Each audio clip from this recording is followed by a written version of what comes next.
So today aku bakalan bahas kasus yang menurut aku agak sensitif. Buat teman-teman yang punya trauma tentang child violation atau emang gak suka nonton kasus tentang anak kecil yang disiksa atau yang disakiti, kalian bisa skip video ini, bisa lanjut ke video selanjutnya karena aku takut ini bakalan bring back your old memories ataupun bisa bikin kalian disturb. Kali ini aku bakalan bahas kasus kematiannya James Patrick Bulger. Jadi kasus ini katanya salah satu kasus yang paling mengejutkan di sejarah England.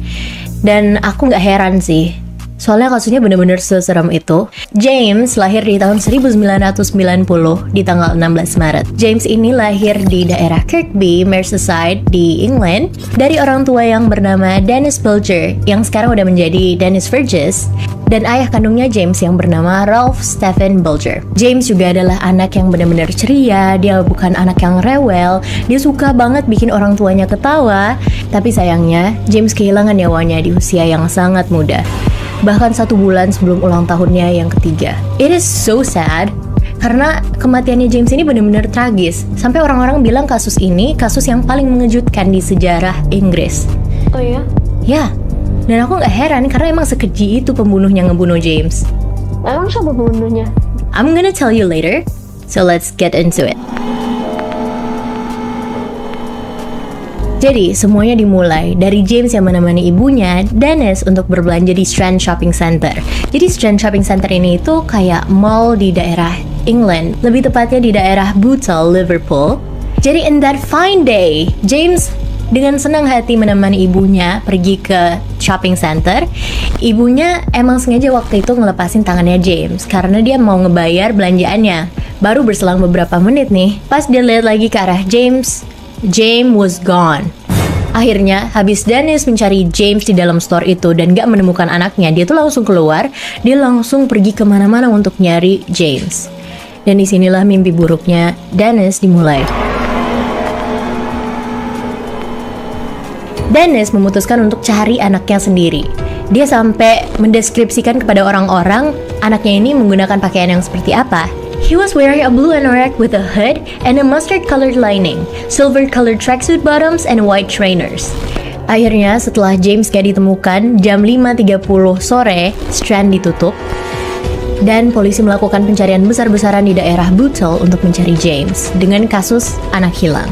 Kalau misalnya ada orang hilang 24 jam pertama, itu waktu yang paling krusial atau paling menentukan kira-kira si orang yang hilang ini bisa balik dengan keadaan selamat atau enggak. Di malam itu James belum ditemukan juga.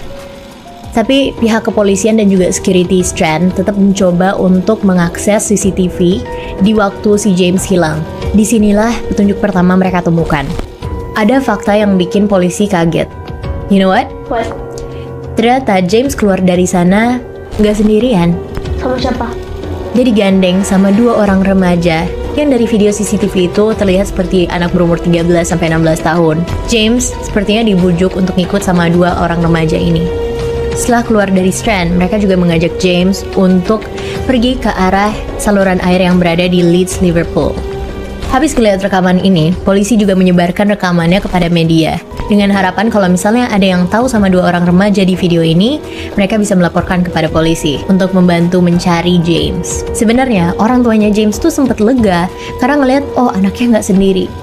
Kemungkinan kalau misalnya James berada bersama 2 orang remaja, pasti dia perginya nggak jauh. Polisi juga sampai mengelilingi Bootle untuk mencari James menggunakan mobil patroli yang ada speakernya itu.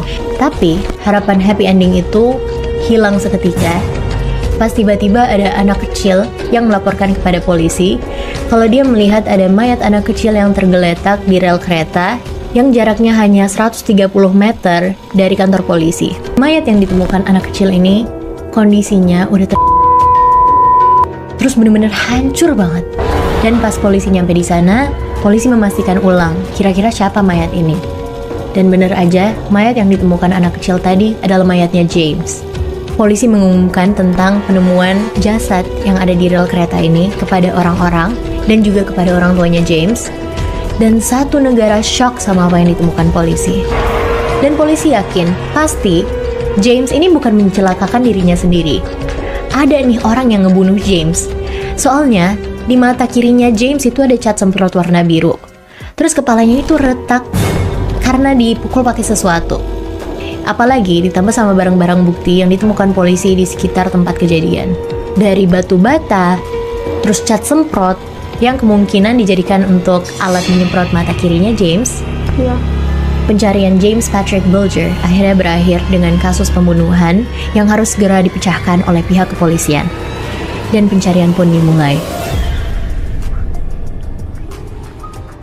Dengan rekaman CCTV itu, polisi pergi ke sekolah-sekolah untuk mencari ada nggak kira-kira guru ataupun teman sekolah yang tahu sama orang yang ada di dalam rekaman ini. Tapi tiba-tiba di hari yang sama ada orang yang nggak diketahui namanya menelpon kantor polisi dan bilang kalau dia tahu siapa dua orang yang ada di rekaman itu. Nama mereka adalah John Venables dan yang satu lagi bernama Robert Thompson. Mereka ternyata baru berumur 10 tahun.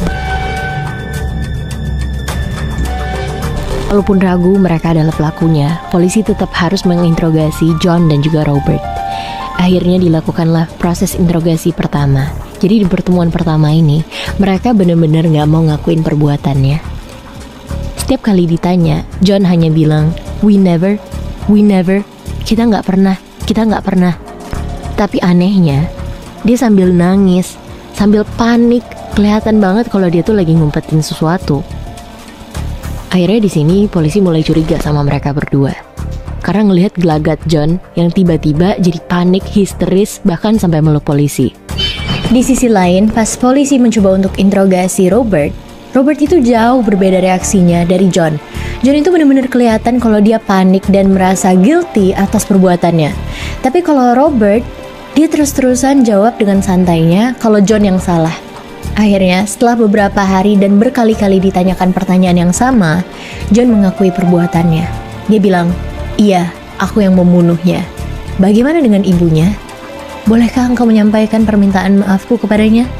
Setelah dia bilang kayak gitu ke polisi, dia tuh langsung histeris dan langsung menceritakan apapun yang terjadi. Dia ceritain dari awal James kecil ini diculik sama mereka sampai dibunuh dengan keji. Jadi, di tanggal 12 Februari tahun 1993, di hari James dan juga ibunya pergi ke Strand Shopping Center, ternyata mereka berdua juga ada di tempat yang sama. Di hari itu mereka tuh bolos, terus memutuskan untuk pergi ke Strand bareng-bareng. Awalnya tujuan mereka ke sana hanya untuk shoplifting atau untuk mencuri barang-barang dari beberapa toko di sana. Pas mereka sampai di sana, mereka langsung mencuri permen, baterai, boneka, yang terakhir mereka mencuri cat semprot dari toko-toko yang ada di Strand Shopping Center. Nah, nggak lama habis itu, salah satu dari mereka, Robert, bilang, yuk kita culik anak yuk. Terus habis itu kita dorong ke jalan raya pas mobil pada lewat. Setelah itu, bener aja mereka berdua melihat ada anak perempuan yang kelihatannya lagi sendiri. Jadi mereka tuh ngajak anak perempuan itu untuk ikut sama mereka. And you know what? Berhasil. Tapi untung aja mamanya anak perempuan tadi datang dan menghentikan aksinya John sama Robert ini. Setelah lama mencari korban selanjutnya, mereka menemukan James yang sedang sendiri di toko daging. John menghampiri James dan mengajak James untuk ikut sama mereka. Setelah mendapatkan James, salah satu dari mereka memberi ide yang menurut mereka tuh lebih asik dan lebih seru.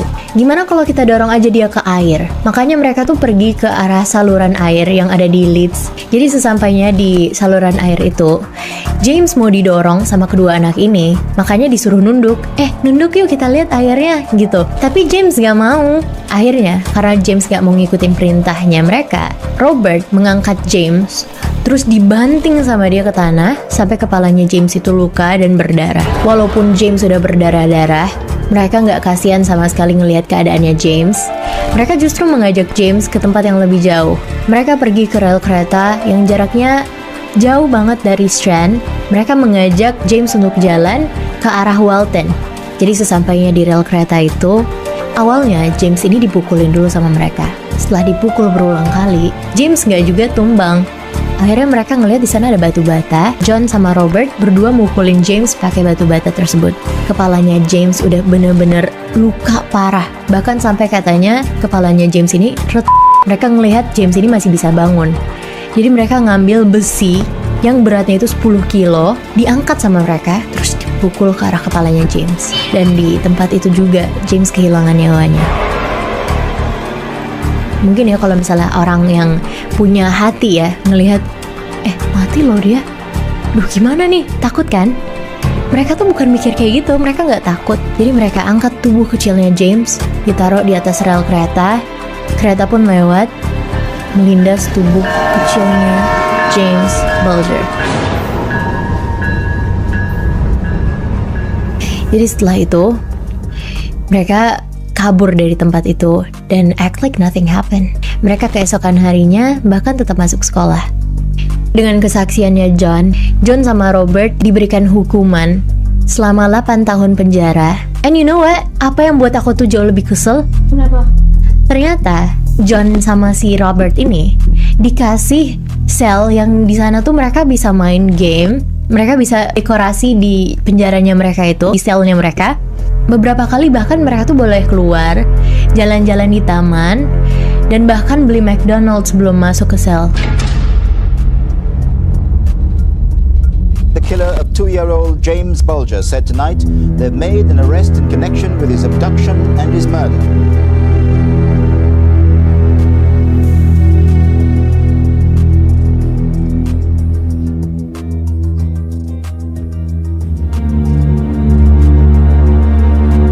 Sembilan bulan setelah itu, mereka melakukan persidangan pertama, dan di saat itu, di depan tempat persidangan mereka, itu banyak banget orang-orang yang dari berbagai negara. Mereka datang hanya untuk memprotes hukuman yang telah dijatuhkan kepada dua anak ini. Karena mereka ngerasa kalau hukuman yang dijatuhkan kepada dua anak ini gak adil.